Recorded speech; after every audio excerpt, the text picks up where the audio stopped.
Hello friends, Tanya here with another video for Spellbinders, and this time we are using the Jack of All Trades collection that released in January of 2025. Here is a look at the Kaleidoscope Noble Suits.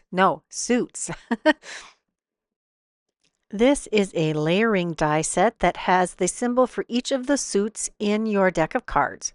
I'm using my die roller brush here, and there is a similar tool on the tool-in-one from Spellbinders. Mine is Ancient, and that white piece that you see me using under the rolling die roller brush is just some packaging from some object. I'm not even sure what it was.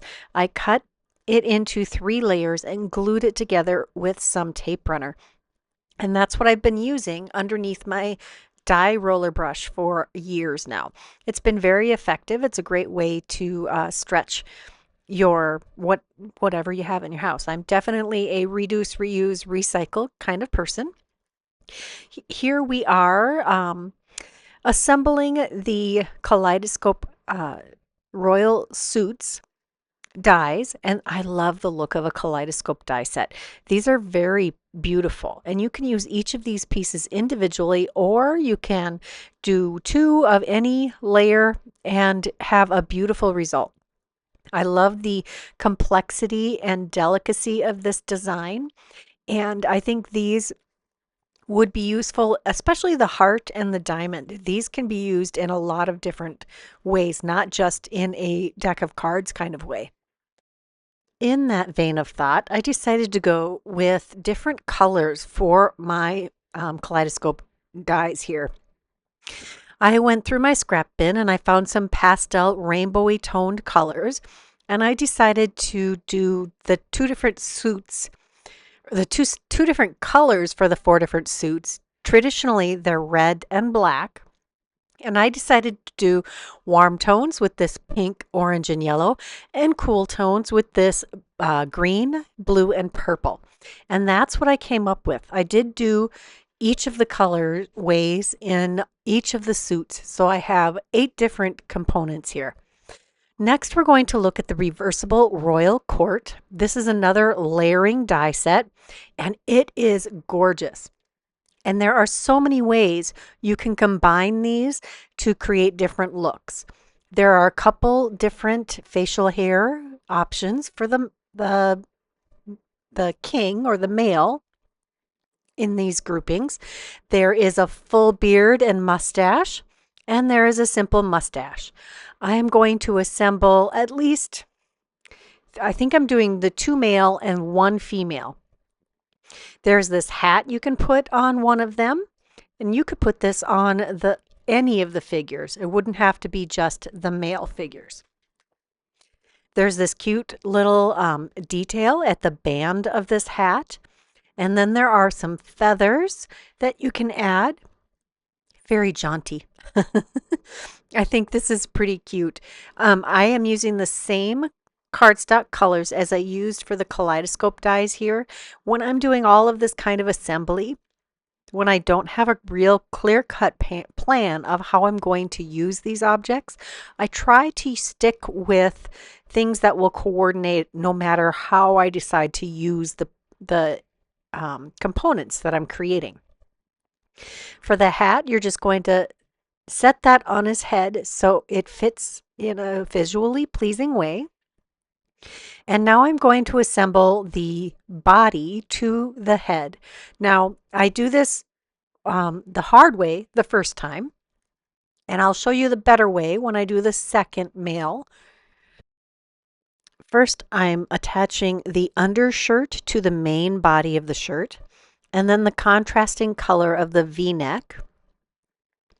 And my reverse tweezers are invaluable here. Now, I did mention in my 10 cards video for January that I could not find my reverse tweezers to save my life. Well, I bought a cheap set off of Amazon, and that's this rainbowy one I'm using here. And of course, a week after that arrived, I found my tweezer. And it was not my family members that made it disappear. It was me, myself, and I who moved it to a not usual spot. And it just was out of sight. I have my usual workstation that I'm working on in this image right now. And on the other side of this desk, there is, which is a china cabinet that I converted into a standing desk. On the other side of this, leaning against the back of this china hutch, is my cutting area. And there's another table behind that for when I have more people in my crafting area to craft with me. It was on the other table, on the other side of the cutting table, attached to a pencil holder that holds pencils, scissors, rulers, and those kinds of things on that second workspace. Yep, didn't see it until I went to clean up that area after family had used that area. But I distinctly remember using those tweezers on a previous project that I didn't want to keep walking around the whole area to get to my tweezers because I was just cutting things and assembling them on the second workspace. Oh my gosh. That just goes to show you that when you misplace something, it won't show up until you have a replacement for it. Murphy's Law in full effect. I do really love how easily all of these pieces assemble. There are embossed lines on the pieces that are larger that you're going to apply things that show you where they were designed to meet up. And this isn't one of those. The larger sleeve doesn't have a an embossed line on the body of or on the torso that it tells you where it should assemble. But there's just a spot that it looks right. Next, we have his arm. You could make this look like a gauntlet or a glove with a different color. I chose to use some metallic accents on belts and sleeve cuffs and necklines on some of these images. There are several things that our little people can hold, and I'll show you how to assemble each of them. This is, I believe, a sword, and then I think we have a pike, which I'll show you in another image. There's a chalice, there's a robe, not a robe, a rose, and a scepter. I think there might be one more thing. We'll see. I just don't remember off the top of my head. Then there's this shield, which has two main pieces. That I chose to use some gold for the largest piece, and there's an embossed line for the colored inset. And then you have a cross. Again, there's embossed lines to show you where that fits. And I am just looking for the best spot to place that. Now you can use the belt or you can do it without the belt. I intended to do this with the belt. And it doesn't matter which end is on which side of this torso. It's the same either way. And there's also an embossed line on the torso that shows where it would best be placed on the image, especially if you are flipping this design and having two meeting in the middle. I did choose to back all of the eyes with black for these just to keep it simple. Next, we're going to assemble the second masculine component here. There are a lot of pieces here. We're just going to assemble the nope, I was going to put the eyes behind this one, but since I'm putting black hair on this one, we can just use the hair to back the eyes. Next, I'm going to put on his little tiny mustache. There are little embossed lines that show a little divot for his nose, well, two little lines, I think, for the nose, and a little divot for the mouth. So you just place the mustache between those lines. And when you are assembling the hair and full beard, you want to make sure that your little divot for the mouth shows. Now, this is the easier way to assemble the shirts here. Put your undershirt on the neck. It'll line up perfectly. And then add the torso to the neck and head. And then that all lines up very easily. It's a much easier way to assemble these pieces. Now there's a lot of pieces here. You don't have to cut every single piece out. You don't have to use all of the pieces to assemble your fella. You can really adapt to this however you'd like. Now this extra detail on the sleeve, there is embossing that's guiding me for where I need to place these pieces. I did try to give you a quick little close-up of that with the first fellow that I assembled. And as you see me run the tip of the tweezer along the paper, I'm just taking off any of those paper hairs that we all get when we do our die cutting, especially really detailed pieces. I am using Barely Art Precision Glue in the fine tip bottle. It is so easy to apply. And I'm also using a pokey tool on the end of my embellishment wand. This happens to be a pickup stick. There are several companies that carry those. You can also get a crystal katana from Spellbinders. I think they just started carrying either the Altenew or the Pink Fresh Studio pickup tool. I don't know what they call it, but it is exactly the same thing. It's got the pretty little rhinestone center, a pokey tool on one end, and a wax tip on the other with covers for both ends. That is my favorite. It fits in my hand the easiest, and I'm very comfortable using it both ends, just flipping it back and forth to use the end that I need. We're assembling, I'm remembering to put the belt on first here. And I did that sash across the shoulder. You'll see that the one end that has a little more contour to it goes over the shoulder and it fits right in there. And here is that pike or axe. It has several components to it. It's very detailed, but not hard to assemble at all. I've die cut these pieces out of brushed silver and brushed black cardstock. The metallic pieces that I cut out for the gold are cut from, I think that's the matte gold. It's the matte gold from the gold assortment of treasured cardstock. I love that stuff.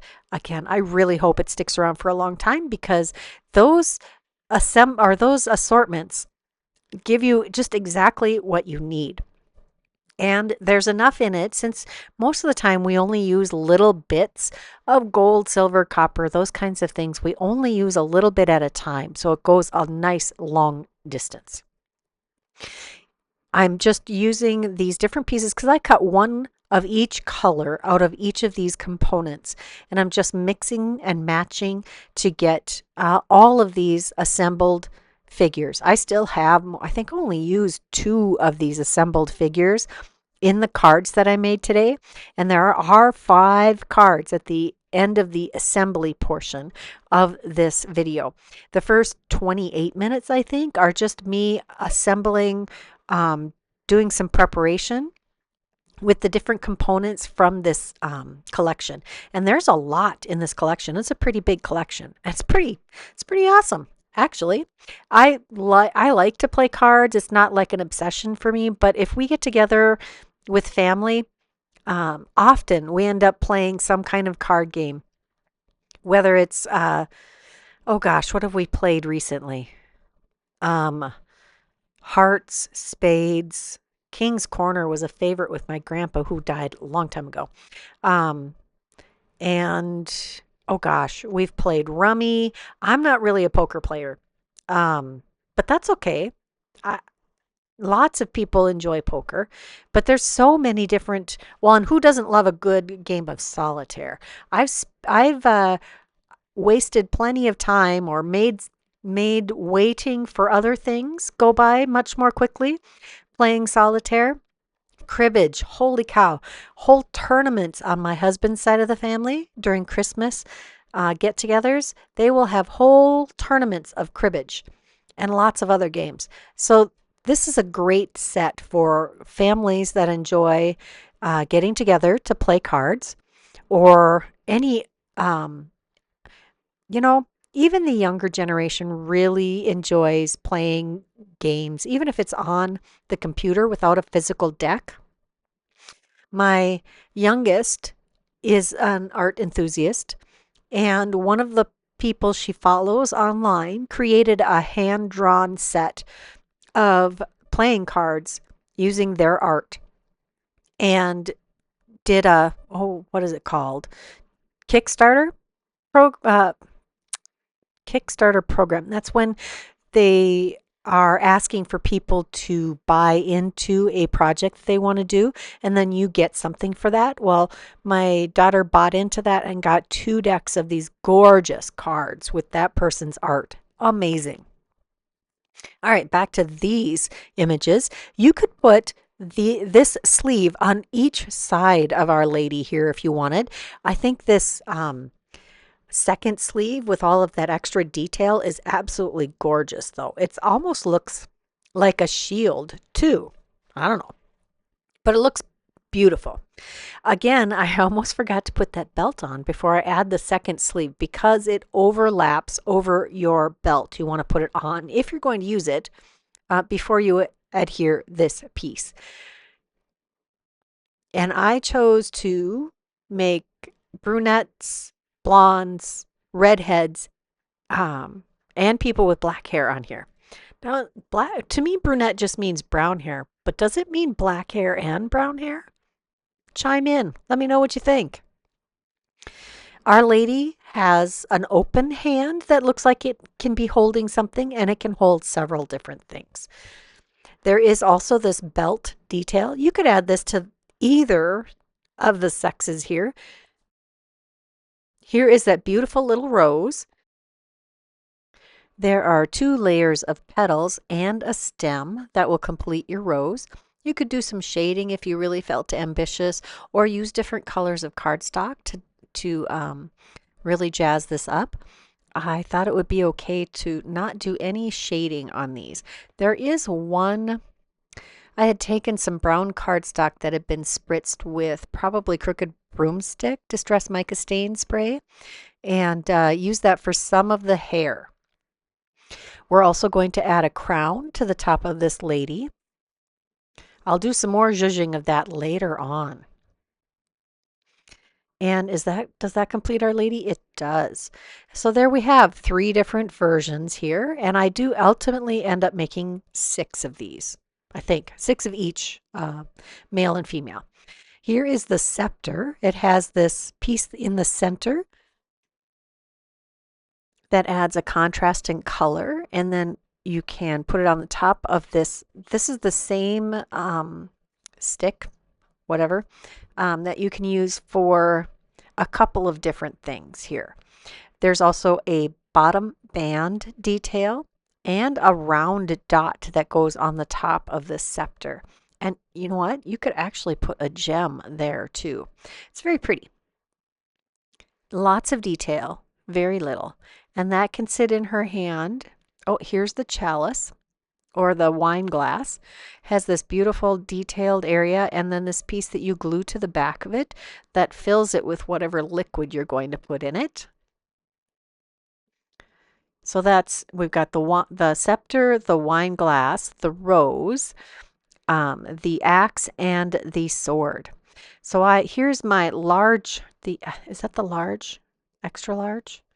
It's the larger of the, oh golly, no, craft stacks? Yes. And then I have the magnetic piece on top. And when I'm at the die cutting machine, I put my dies that I'm currently using on that magnetic sheet, and then I can keep all the pieces together. These are my 3 warm tone. I showed you the warm tone and cool tone fellas, and here are the warm tone and cool tone ladies. I did choose to use craft cardstock to, in fact, that's Desert Storm. I think I can talk. The Desert Storm cardstock. This is the Pip and Rank die set. And I'm using some brushed gold and some brushed silver to die cut all of these suits and the denominations. We've got Jack, King, Queen, and Ace through 10 here. And there's a heart, a diamond, a spade, and a club. And I just decided that I was going to use silver and gold for these suits. I love how that looks. So there are all of these die cut components. Next, we have the Enchanting suit facets. These are they're kind of like stained glass look to them. And I'm going to do a bunch of these. I'm going to use some solid gold. This is the Lisa Horton metallic inks. the limited edition that you can now get again, and there are ink refills. Oh my gosh, I'm so excited about these ink refills.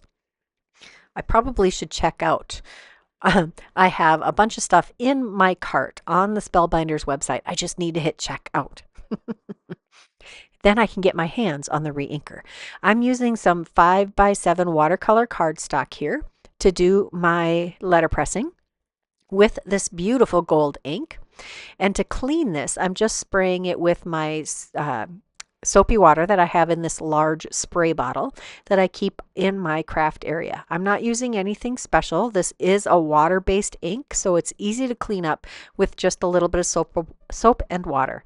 I fill that big spray bottle up with water and add just a few drops, like 2 or 3 drops of dish soap, and that's what I use to clean. We're also going to do some silver shine. That's what we're going to use for the clubs and the spades. And I'm just using the alignment tools on the base here and lining up the coordinating lines with the clear piece on top. And then I can get even more out of these. I decided I needed to do some glimmering with these. I took a piece of A2 sized copy paper and put that on my platform. Then I center the plate on that area, and then when I lay down my piece of cardstock over the top, I just make sure it lines up with the copy paper below it. That way I don't have to tape things down and I can change things very quickly. I actually, when I'm just doing this without filming, I stick the platform back in the base and let it start heating before I even take the already foiled piece off of the platform. That way it heats up fast enough that I can just walk back and forth between, because of course it's not right next to each other. I don't have enough space where I have the outlet available to have the die cut machine close. So I'm walking back and forth between my platform base and my die cut machine to get all of these foiled, which is fine. I need to move. I like to move. That's why I have a standing desk. So I am foiling each of these a few times. I think I foiled them each 2 or 3 times, and beautiful. I did get some overfoiling, but that's okay. I used Aura and Prism for those to continue on the silver and gold, and then I did take some of the watercolor letterpressed ones and use my Brother Scan and Cut to cut those out. We're also going to use these shuffling sentiments. These are letterpress plates, and there is a banner die set. There's this slanted edge piece and 2 banner ends that will die cut most of these sentiments. Not all, but most of them. So I am again taking my piece of A2 sized copy paper and I'm laying that on the platform first, and then I'm going to try to space these fairly evenly down this piece of cardstock, or sorry, this piece of copy paper. Then I'm going to take, now this piece was a little small. I should have cut it longer. Your roll of foil is 5 inches wide. So I generally like to cut 4-inch wide, or sorry, I cut it 4 inches, and then I have a 4 by 5 inch piece of foil. And if I do it just right, you can line it up like I'm doing here and get more than one foiling of sentiments with one sheet of foil. Here you can see I have foiled this twice because I was just able to shift the foil and run it through on a new piece of cardstock and have lots of sentiments that I can then die cut with the coordinating die and know that I will have plenty of room to do all of that.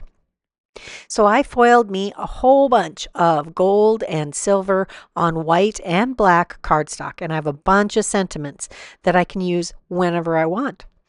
Now the banner ends, it took me a moment to figure out how to do this. You're going to have the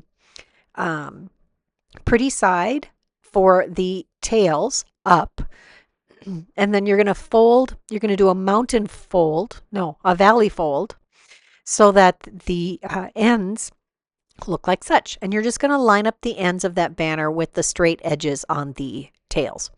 Next, we're going to use the Better Press Deluxe deck. First, I'm going to do some ink blending in some warm tones. This is Kitsch Flamingo, Dried Marigold, and Scattered Straw. And cool tones, Salvaged Patina, Twisted Citron, and Shaded Lilac. So I'm going to take some A2 size panels here, and I'm going to ink blend these in a spectrum here with the warm tones. I've started with the yellow, and it appears I need a little refreshing on my ink pads again. So this is a 4-ounce bottle. I did purchase it with the ink refresher in it, and once I used it all up, I filled it back up with water and added a tablespoon of glycerin to it, and that's how I've been refreshing my ink pads. Generally, you're supposed to take 2 or 3 sprays onto your ink pad and then let it sit for about 5 minutes. I am not that patient. I went directly from spritzing it to using it. And if you feel like your ink blending tool isn't gliding easily across the cardstock when you're trying to do your ink blending, your ink pad is probably too dry and it either needs to be re-inked or refreshed, or maybe a combination of the two. Sometimes those ink pads are so dry that they need to be a little bit rehydrated before they will even take ink appropriately. Next, we're going to do some foiling on these ink blended panels.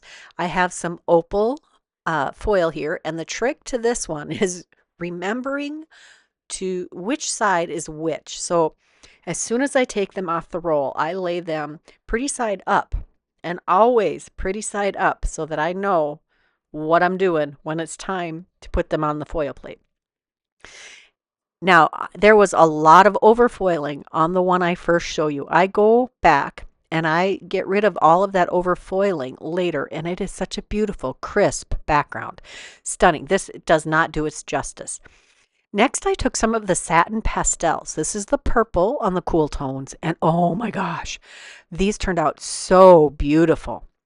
And this is the pink or the rosy red on the warm tones. And oh, yeah, so beautiful. Here is some aura on the ink blended, and here is another aura. I don't think I used prism. I don't think I did. Lots of overfoiling, not as much as the opal, but it is a stunning background. So there's the cool tones. And here are, sorry, that was the warm tones. Here are the cool tones. And here is some of the opal on black. And I trimmed that down. And now I'm going to use this notch and corner puncher. I'm going to use the corner side. That's the notch side. That's not the side I'm going to use. And we're going to use that to round the corners here.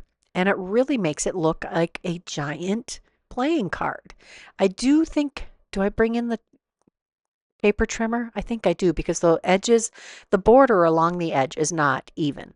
So I'm just going to trim this down so it looks straight. I'm using the guide here, the safety guard, to gauge how far I am from the edge. Just looking at this, looking for the best way to line this up, and I'm trimming that down. And there, that looks like a much more even border. Now I'll go back and do my corner punching. I'm even going to repunch the corners I've already done, and that will trim it up very nicely. Now we're actually finally going to make a card. So I've got all these components that I've created, and it's time to pick a sentiment. We're going to use the happy birthday with that coordinating die from Shuffling Sentiments, and I'm going to go cut those out. You can see how this just lays easily over your sentiment. I'm going to take a piece of cardstock that's been trimmed down to 4 3/4 by 6 3/4 because I'm going to make a 5 by 7 card. There is our finished embossed panel. Gorgeous. That was Stylized Lattice from this month's 3D embossing folder of the month. Going to use that corner punch again and round the corners of this panel. Very easy. You may not have this corner punch. If you don't have any kind of corner punch in your stash, this is a nice one to have. It also works with the scoring board from Spellbinders, which also has a way to make envelopes, custom envelopes, which I demonstrated, I think, in the last 10 card video. I'm not positive.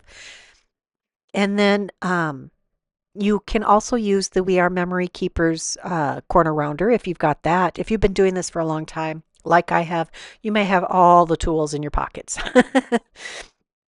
This is, again, the Pip and Rank. I die cut this from some pink cardstock.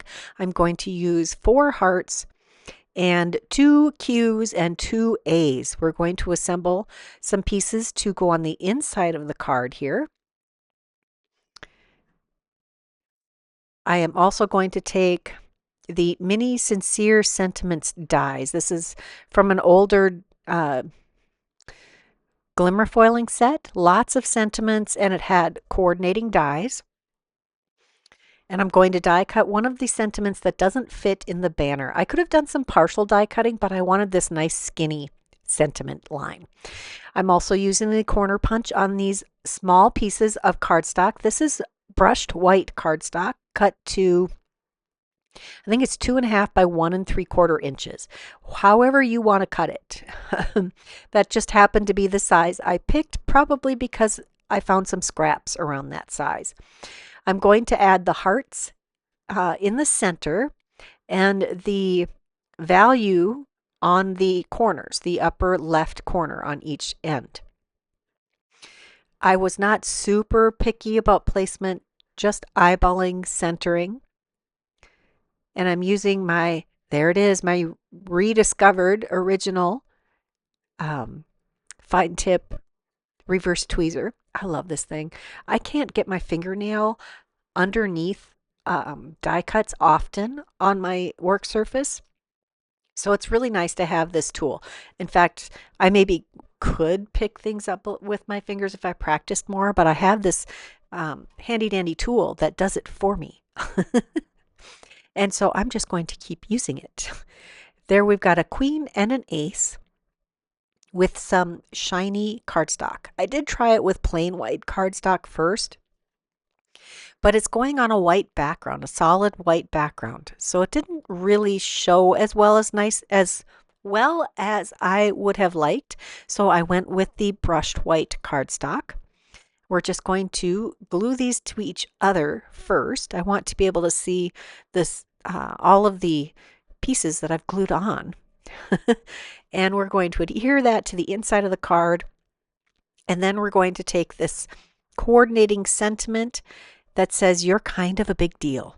And we're going to glue that over these 2 cards on the inside of our the 2 playing cards on the inside of our card. I think that turned out pretty nicely. Then we're going to take our embossed and corner rounded piece that I've added some extra cardstock and adhere that centered onto our card front.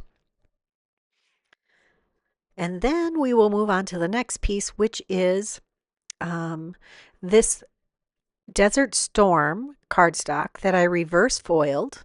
Is it reverse foiled? I think that is reverse foiled with the, yes, it is.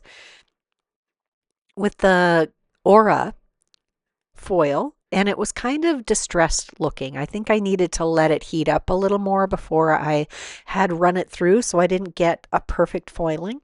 But I kind of like that distressed look. Now I'm lining up the head of our lady in the top arch of that design. I just like how it nestles her in there so prettily. Now I'm going to add the happy birthday banner so it lines up with the belt along her bottom. And then we're going to take some crystal mix gems. I've used up 1 packet almost all the way. And I'm going to use the more cloudy looking gems, the less iridescent ones, to add gemstones to her crown. I'm using 2 different sizes here, the smaller on the smaller little knobs on the top of the crown and the larger on the larger bits on the top of the crown. So there will be 5 stones on the top there, and then I'm taking the tiniest of the gems and I'm adding it to the V of the necklace around her neck. I thought that was a perfect touch. So that's card number 1 of 5. And that is the 5x7 card for this video. Card number 2, we're going to start out using the Shuffling Sentiments and the Kaleidoscope Noble Sweets.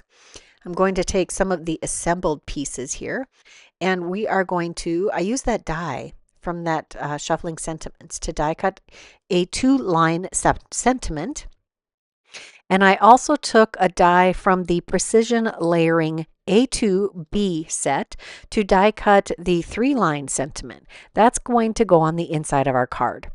I have these metallic watercolors, and this is the Yasutoma Fusion Brush size 4 from Spellbinders. It's a very nice watercolor brush. It's a large round brush. I thought I'd give it a whirl and mix up some of the gold, pearl, white shimmer, and I think I used a little bit of the pink, which I've got it. I'm going to use it. It coordinates with some of the colors that I used in the Noble Sweets Kaleidoscope pieces. And this brush holds a lot of water and paint. It's really nice. I have a jar of water to the side here that I'm rinsing my brush in. I decided to add the spatters to the inside of the card as a way to bring the design from the front of the card to the inside of the card.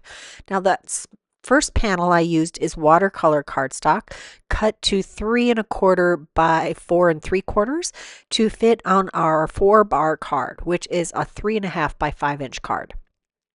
I'm using 5 different sizes of cards on this video just because I like to mix up the card sizes that I use. I adhered the 3-line sentiment to the inside of the card, and now I have our watercolor panel that I've added extra cardstock behind, and we're going to adhere that to the front of the card, lining that up nicely.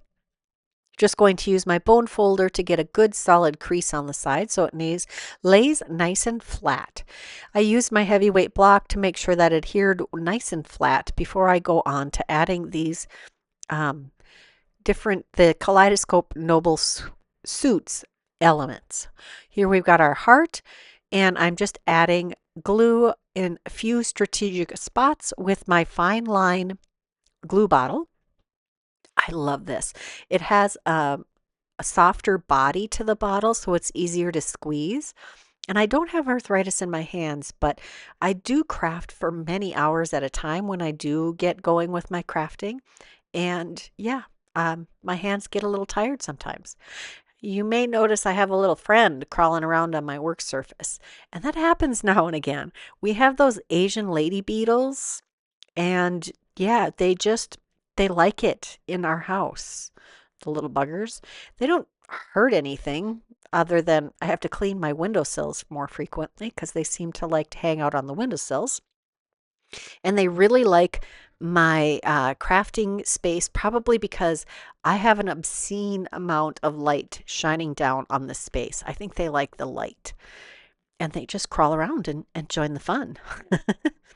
Now we're going to use some more gems, the Prism AB and the Peach Blush. One's a nice warm tone, one is a cool tone, and we'll use those on the appropriate surfaces.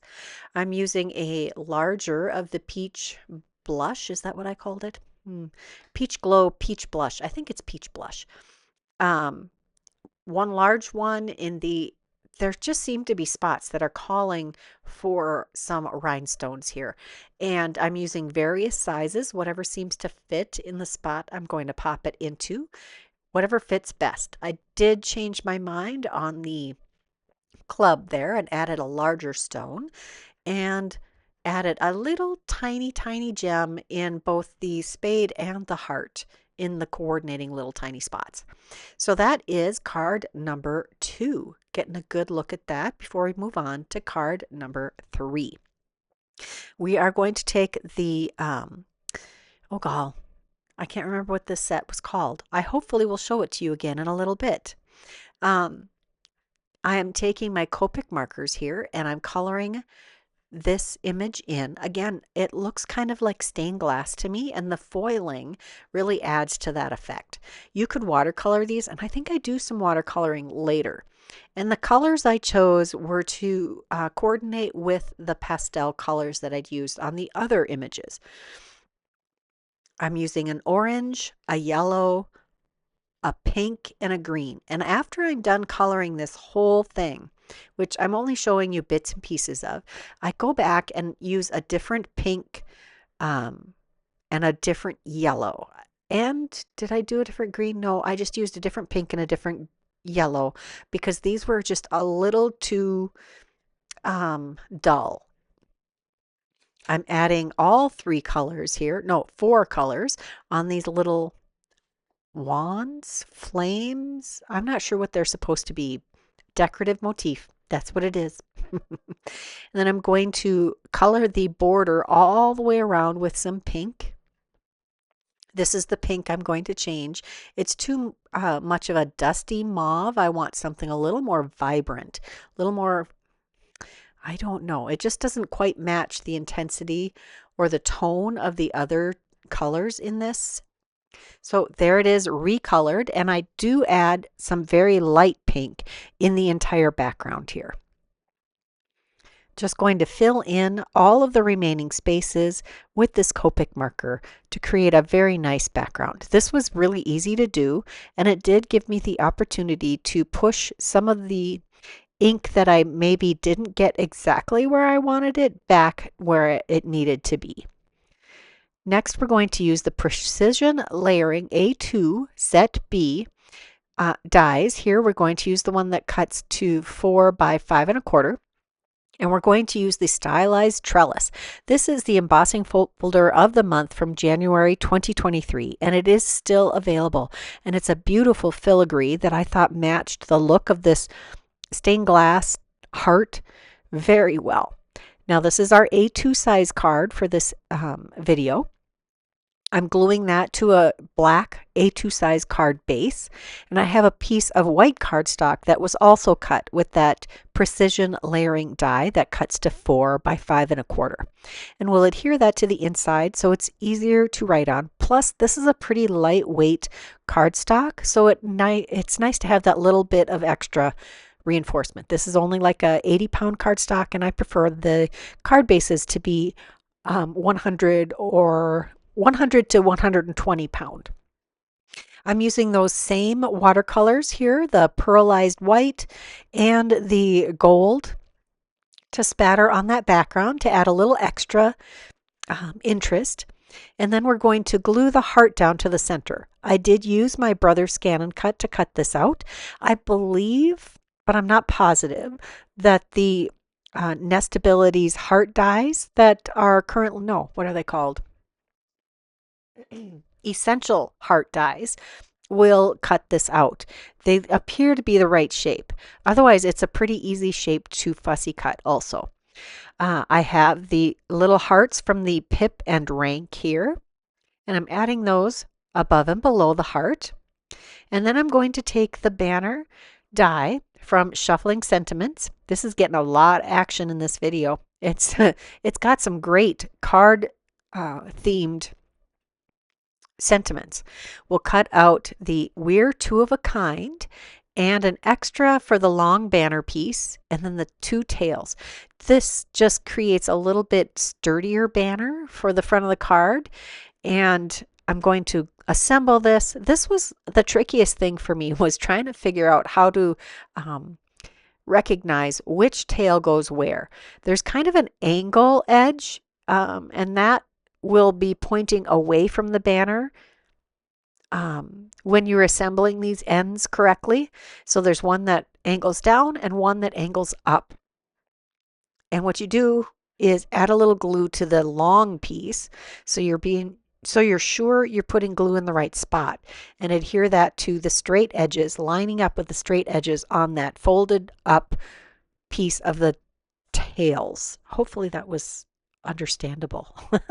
I didn't add enough extra cardstock behind the long piece here for it to run evenly over the top of the heart after the banner tails kick up the banner. So I do have a little funny dip on mine, but that's okay. I think it looks just fine. It just wasn't the look I was looking for in the end, or trying for in the end. It'll be just fine. Nobody will know that's not what I wanted it to look like. And then I will learn from that and add extra layers for the next time I do this technique.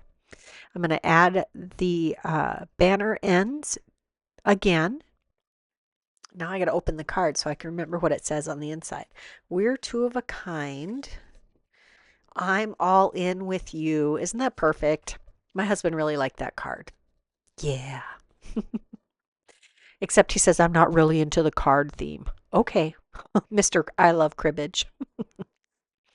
I did add a little extra cardstock behind this banner, and I'm going to place that on the inside of the card and use my heavyweight block to add a little,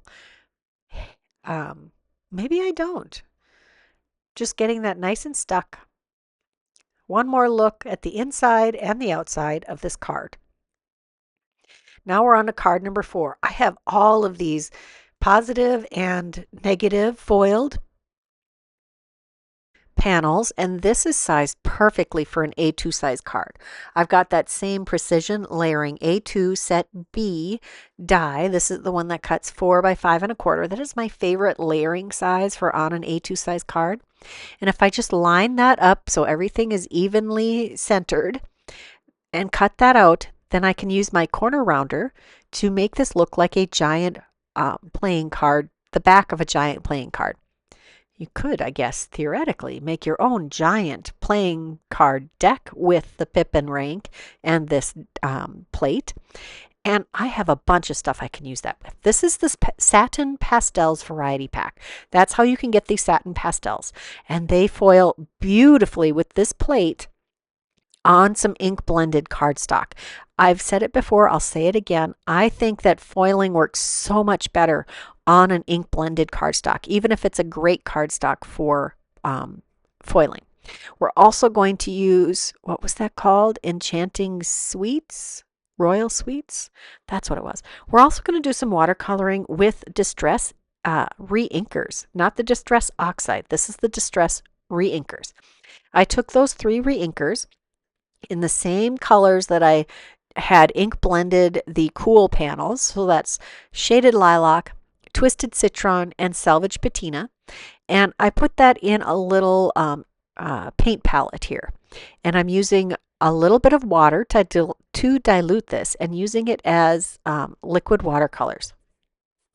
The color can be really intense or it can be really light, and it varies by the amount of water that you put in it. I'm also taking some of that pearlized white shimmer iridescent watercolor, and I'm using that to add some extra shine to this entire piece. I think that really was the touch it needed with all the shimmer that's going on these plates. Enchanting Sweet Facets, or Suit Facets, that's what this is called. And then we have the Deluxe deck plate that did the back of a card look here. And we're also going to use the Reversible Royal Court. We're going to use one of the men. This is a blonde king. And we're also using the Shuffling Sentiments. We're using the Deal Me In for Fun. Now we're going to make an A6 card. I haven't made many of these. That's 4.5 by 6 1/4. I have a white card base cut to that size, and we're going to start layering things on. I was trying to create a nice balanced look on the front of this card, even though this piece is designed for an A2 size card. And to do that, I centered it on the card base, making sure that the 2 sides and the top are evenly spaced. Then I'm going to elongate this image by adding this club closer to the bottom of the card, and that just helps center the entire image. Now that we have our fella and the club attached, we're going to put the sentiment near the bottom of our club, and then make sure that the space between the lowest portion of that banner tail and the top of the card are the same, and that will create a very nice balanced look on the card front. Next, I'm taking another of the sentiments, and we're going to assemble our banner like so many other times in this video. I must really like that banner. I think I do. It's pretty cute. and we're going to add the ends. I had done some partial die cutting to cut out this entire sentiment because it's longer than the die, and that will solve the problem of not having a long enough die. You just do some partial die cutting. I will add 2 extra pieces of cardstock to the back of this to elevate it a little bit so it lays nice and flush on the card base without any bowing in the center.